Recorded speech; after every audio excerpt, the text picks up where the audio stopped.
All right, everybody, welcome back to Rare Elvis Photos. I have been discussing Child Bride with everybody here.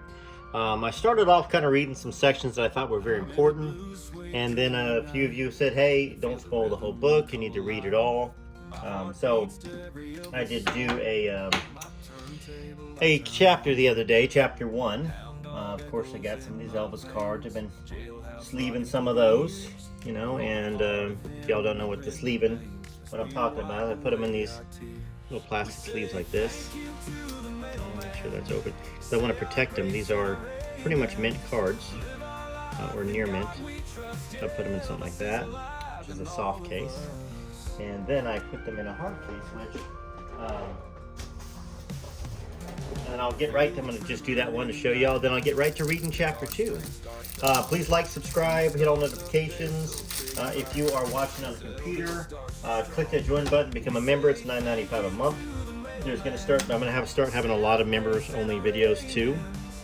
In addition to the regular videos I put out there. That way, keep them in nice, fresh condition.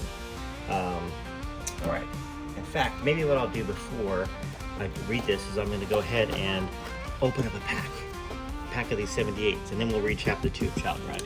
So, sealed pack, 1978, super bubble. I guess there's going to be bubble gum in here, and I probably will not be chewing it. This is how you open it to protect the edges. And no bubble gum. Bubble gum cards won't stick a gum. Yeah, there it is. Never mind. I'm sorry. Bubble gum's right there. It's probably ruined that card. I'll try to get it off. You can hear it.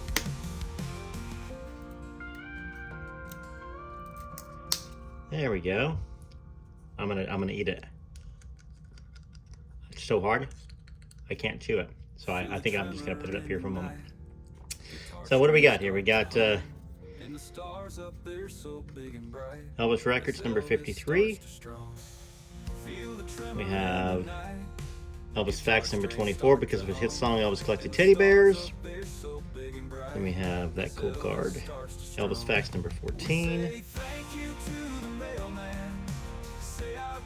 Elvis Facts number 4. Elvis Facts number 16. Elvis Facts number 32. As a child, Elvis looked forward to Sundays when he would sing at church. He often sang solos. At one time, his ambition was to be a gospel quartet singer. And then Elvis right there, number 62. Well, that was interesting. I got to halfway chew I tried the attempt to bite down on a piece of gum that was, how many years old? 1978, 22, 46 years old. Keep these protected in here right now and just sit them up on the shelf. All right, let's get to chapter 2 right now. All right, it's called The Secrets Begin. Priscilla Wagner spent her first days shuttling between Niantic, Connecticut, where she and her mother stayed with her maternal grandparents, and Grosse Pointe, Michigan, where her father was taking his final pilot's course. The Wagners got their first glimpse of their only grandchild when she was less than a month old, during one of Jimmy and Anna's stopovers in Titusville. Even Jimmy's teenager brother, Gene, couldn't get over how happy his little niece was. Jimmy and Anne, she had dropped Anna, chose the Wagners Church, St. Paul's Reformed, situated at the top of a hill up the street from Titusville Library, for Priscilla's baptism in August.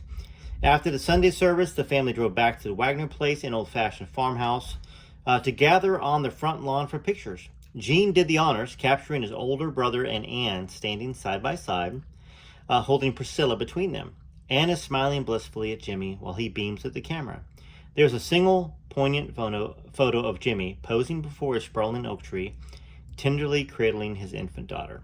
He is dressed in full uniform, standing military straight, flashing his matinee idol smile as Priscilla bobs her head out of a white cushioning blanket. Within weeks, Jimmy received orders to report to the Fighting 75th aboard the aircraft carrier USS Roosevelt, stationed in Chinnecock, Virginia. He and Anne and Priscilla were reunited with the Wagners once more in Titusville circa September of 1945. Before he left his parents' home for Chinnecock, Jimmy pulled his parents aside. "Now, if anything should happen to me," he instructed, "I want Rooney to have my car. Catherine Wagner didn't give it a second thought. The war was over. Her darkest fears about her son's safety had not materialized. These were Jimmy's glory days. Anne and Priscilla wiled away the autumn in New London with the Iversons, while Jimmy stood by near Norfolk, waiting to report for duty aboard the Roosevelt. When his orders arrived in early November, he persuaded one of the other pilots to accompany him in a single 2-engine seater for a training, I believe it's going to say exercise maybe, training flight to Groton. He wanted to spend a farewell weekend with Anne and Priscilla before shipping out for the South American coast near Rio, where he would make his first official flight as a Navy fighter pilot. His co-pilot's reward was to be a blind date with Anne's friend Faye. So we're talking Anne is, of course, Priscilla's mother. And his co-pilot was going to go on a double date with a woman named Faye. Anne expected Jimmy at her parents' house by 10 that Saturday morning. He had not arrived by the time Faye knocked on the Iversons' door, dressed up and excited about her date. Excitement gave way to worry, then fear, finally panic. As the late afternoon wore into nighttime, I think both of us, we really didn't say too much, recalled Faye. We didn't talk about it. Around 8 o'clock, Anne rang the Wagners, deeply worried, wondering if they had received any word about Jimmy. Her mother-in-law said no, and reassured her that Jimmy would arrive at any minute. I'm having a problem reading right now. We waited until it was obvious that they weren't going to be here, and I finally went home.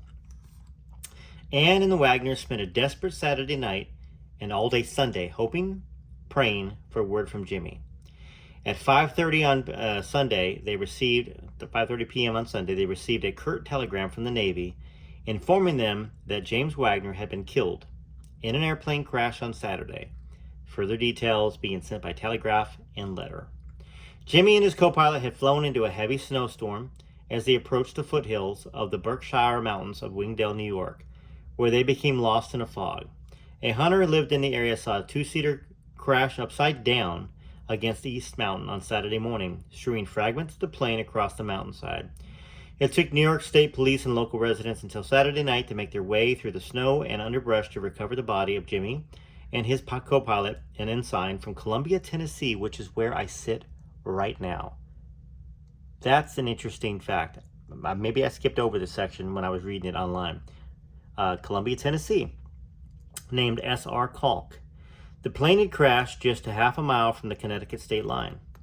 Anna was in a stupor, her cousin Margaret recalled. Lorraine Iverson called that Sunday, asking Margaret to come over and comfort her daughter.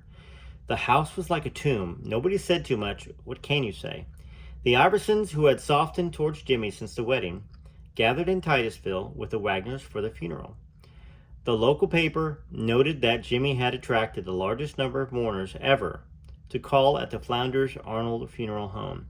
Priscilla's father's memorial service befitted a military hero. James Wagner was buried in a white uniform, encased in a metal casket sealed by the government, and draped with the flag of his country, saluted by a firing squad. Catherine Wagner was inconsolable. Jimmy was her heart, her soul, her favorite son, the sort of boy who held down 3 part-time jobs in high school and still found time to call on an elderly widow for whom his smiling face was like the sun coming out, as she put it. Jimmy was, he was just about perfect, his mother took to saying. Too perfect for this earth. She took some solace in a letter she received after her funeral, informing her that the pilot who took Jimmy's place in a Roosevelt that week went down in his plane, on takeoff near Rio de Janeiro and was lost at sea. It was, it seemed, Jimmy's time to die. My goodness. Talk about just chills and fate. The pilot who took Jimmy's place on the Roosevelt that week went down in his plane on takeoff near Rio de Janeiro and was lost at sea. After the memorial, Anne and Priscilla stayed on in Titusville for almost 3 months, living with the Wagners past New Year's. I think she wanted to give comfort to my mother, Jean said of Anne, and I think she realized that if she had left and taken the baby, my mother would have nothing. Having their daughter-in-law and granddaughter near them was a source of great consolation to Jimmy's parents. Anne, which was Priscilla's mother, and the baby were here for Priscilla's first Christmas, Catherine Wagner recalled. We had a Christmas tree and made things as nice as possible, but there was a deep grief on both sides, very, very bad. As far as the Wagners were concerned, everyone in the household got along beautifully. I dearly loved the girl, Catherine Wagner remarked later. Jean and Anne grew particularly close.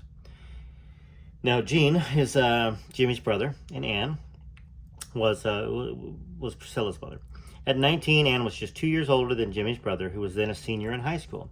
The two played cards together in the kitchen, often talking and laughing. I couldn't have asked for a better sister-in-law, related Jean. Priscilla, at 8 months, was the apple of everyone's eye, more so than usual, perhaps, because she was their lifeline to Jimmy. By the middle of January 46, it was time for Anne to return home, Priscilla's mother. She had lived with the Wagners in a state of suspended emotion. She was a bride, a mother, and a widow within a year's time, as Faye pointed out.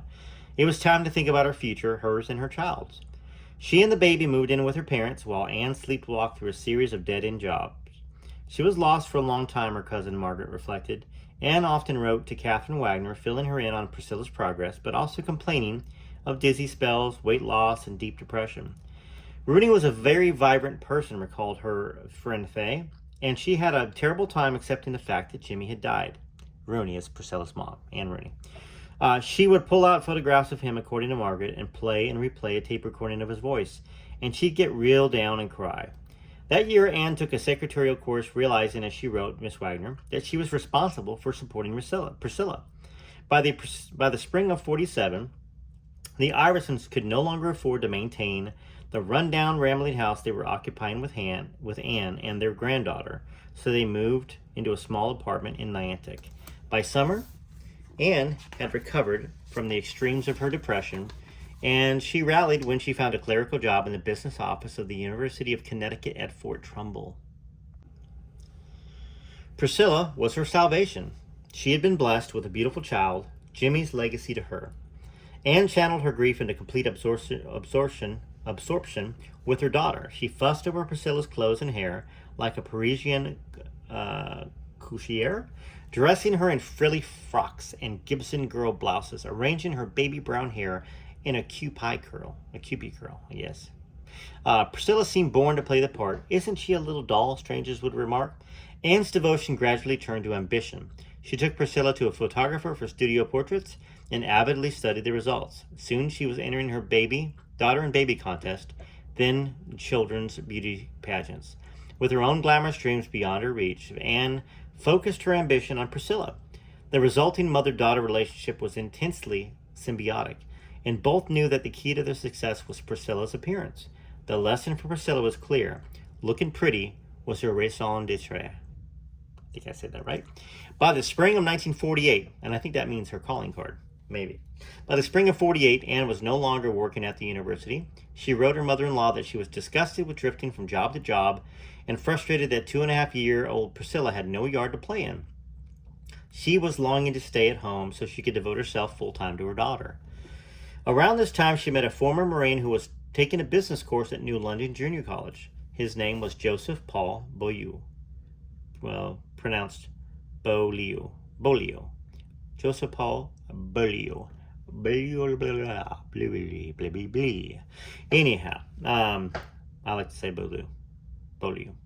Paul, as he was usually called, came from a Catholic family in the neighboring town of Groton, where his family operated a floor resurfacing business. Anne, who had not dated much since Jimmy died, began keeping company with Paul Beaulieu. She did not mention her new suitor to the Wagners when she visited them in May to celebrate Priscilla's 3rd birthday. Anne and Priscilla were regular guests at Jimmy's parents' house, so much that the neighbors across the street named their baby girl Priscilla. Jimmy's little daughter charmed everyone in sight. When her mother and grandmother took Priscilla downtown to buy her a pinafore for her birthday, Miss Wagner recalled that right in the store, there she did a little jig. That little beret that she had on would keep slipping down, and she would give it a push and get it out of her eyes, and she performed just like a little actress. Perhaps Anne avoided talking to the Wagners about the new man in her life, Paul Beaulieu. Avoiding, according to her favorite cousin, was jealous of Jimmy. Paul was jealous of Jimmy. Well, I guess it's hard to live up to somebody that was very charismatic and that was a pilot and died, in a sense, in the service of his country. Anne confided this piece of information to Margaret after she and Paul began dating. Jimmy Wagner, by everyone's account, was the great love of Anne's life. Her relationship with Paul Beaulieu was different. I guess she was in love with him, Margaret mused, but after Jimmy, Paul just couldn't compete. Paul is Paul. Physically, he was not in the same league as James Wagner, Anne's beau ideal. He was tall and dark, but decidedly average looking, with brown eyes and heavy brows that drooped slightly, giving him a basset hound quality. While Paul Beaulieu did offer was security, stability, and an opportunity for Anne to quit her job and focus on Priscilla. She gave Margaret the impression that he wanted to be something important. Paul particularly enjoyed having Anne's little daughter by his side. He liked the attention he got by being with Priscilla because she was so beautiful. Anne wrote to Catherine Wagner in August that she planned to remarry, but she did not say whom or when.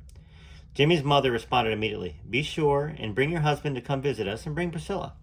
Anne Wagner married Paul Beaulieu on September 11, 1948, in a big Catholic wedding in Groton.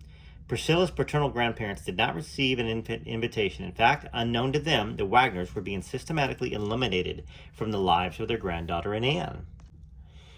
Now, this was an unwritten clause in Anne Beaulieu's marriage vows, a hidden condition. She had made a Faustian pact with her jealous fiancé in exchange for her newfound security. She agreed to obliterate all evidence of her first marriage. It was to be as if Jimmy Wagner had never existed. His family, by extension, would cease to exist as well. Anne began lying to her daughter, telling Priscilla that Paul was her father. Paul basked in the association. Jimmy Wagner, her true love, became a dark secret that Anne had to keep from everyone, even his own daughter. Priscilla attended the bridal shower and was a guest at the wedding of her parents at Sacred Heart Church. Anne and Paul assumed that Priscilla, at 3.5, was too young to know the difference. Shortly after marrying Anne, Paul Beaulieu enlisted in the Air Force and started advanced pilot training, just like Jimmy Wagner. That December, for Priscilla's 4th Christmas, Catherine Wagner sent her granddaughter a bundle of gifts, though she hadn't heard from Anne since receiving a telegram over a year earlier, notifying the Wagners of her remarriage. Anne, perhaps regretful of her need to cut all ties with Priscilla's grandparents, sent Miss Wagner a thank you note for the Christmas gift and a card announcing the birth of her second child, Donald Paul Beaulieu, born December 30th, 1949. Priscilla's crazy about him, she wrote Catherine Wagner, and she's quite a little helper. It was in this letter that Anne told Jimmy's mother that they were moving to Texas, where Paul would be stationed as a navigator bombardier. In closing, she thanked Catherine for the Christmas gifts and promised to write again soon. Catherine Wagner, this is for Priscilla fans, Catherine Wagner never heard from Anne again. Okay, never, until later on in this book. Plenty of time. So this is what Anne did. This is what Priscilla was kind of born into. So some of it's not her fault. Very secretive, dishonest sort of a family. Anne Beaulieu was driven by fear of how Paul would react if she mentioned Jimmy or his family. The fear intensified when she and Paul had their first child. Anne was concerned, she would say later, that Priscilla might not be treated the same as the baby. Was that all there was to the story? What was Anne so afraid of?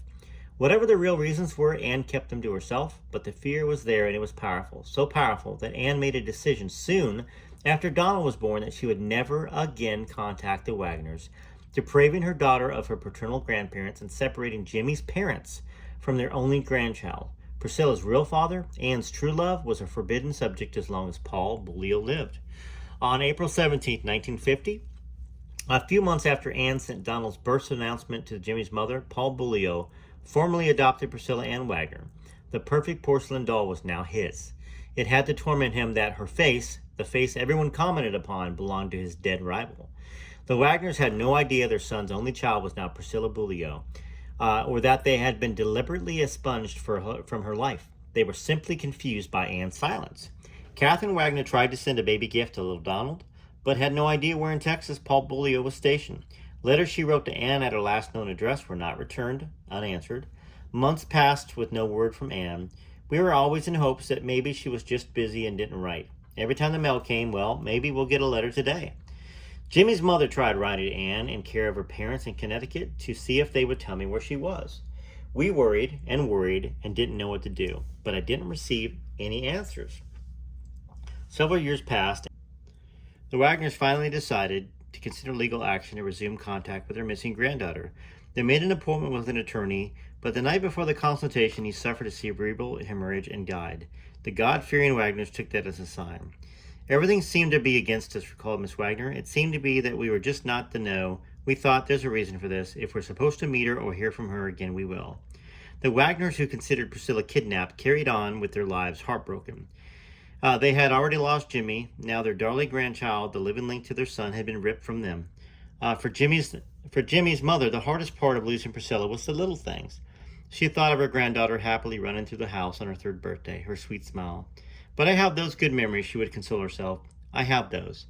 And she would have the other Priscilla, the little girl across the street, named after her granddaughter. Catherine Wagner also had a premonition, a feeling that in some way, somehow, I would know where she was. Well, that's chapter 2. Please make sure you hit all notifications, like, subscribe, and you'll be probably here in chapter 3 tomorrow. TCB TLC, this is Rare Elvis Photos.